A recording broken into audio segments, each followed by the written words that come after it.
Holidays-nale, அது நம்ம GT Holidays தான். GT Holidays, South India's #1 travel brand. தகுதி இல்லாத எதிர்க்கட்சி தலைவர் என்றால் அது எடப்பாடி பழனிசாமி தான் என அமைச்சர் மா சுப்பிரமணியன் செய்தியாளர் சந்திப்பில் விமர்சித்துள்ளார். எடப்பாடி பழனிசாமி விமர்சிச்சிருக்காரு. அரசியலாக்கப்படுகிறது கவர்மெண்டோட. இப்ப நீங்க பாத்தீங்க 13 துறைகள் 46 சேவைகள் 13 துறைக்கு தனித்தனி கவுண்டர். இங்க அரசியல் ஆக்கப்படுகிறதுனா எது அரசியல் ஆக்கப்பட்டிருக்கிறது? துறைகளின் பெயர் அரசியலா? இது பரவாயில்லங்க. அவர்கள் ஆட்சி காலத்தில் உப்புக்கு அம்மா உப்புன்னு பேர் வச்சாங்க, தண்ணிக்கு அம்மா தண்ணின்னு பேர் வச்சாங்க. இல்லங்க, இல்ல அப்படின்னு வச்சிருந்தாதான் எங்களுக்கு சந்தோஷம் வச்சு. அம்மா பொதுவான பெயர், உங்க அம்மாவும் ஒண்ணுதான் எங்க அம்மாவும் ஒண்ணுதான். ஆனா அவங்க வச்ச அம்மா வேற. அம்மா உப்புன்னு பேர் வச்சு எத்தனை நாள் அந்த திட்டத்தை நடத்தினாங்க யாருக்கு தெரியும்? அது உங்களுக்கு தெரியுமா?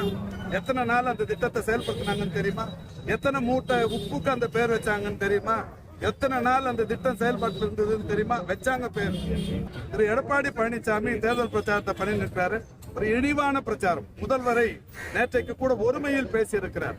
அதாவது ஒரு தகுதி இல்லாத எதிர்கட்சி தலைவர் என்கின்ற வகையில் ஒருமையில் ஒரு முதல்வரை பேசுவது எதிர்கட்சி தலைவருக்கு அழகான்னு தெரியல. எனவே அவர் குறித்தான இந்த கேள்விக்கெல்லாம் நான் நீண்ட நேரம் பதில் அளிக்க விரும்பவில்லை. ஒரு தகுதி உள்ள ஆட்களுக்கு பதில் சொன்னால் சிறப்பாக இருக்கும்.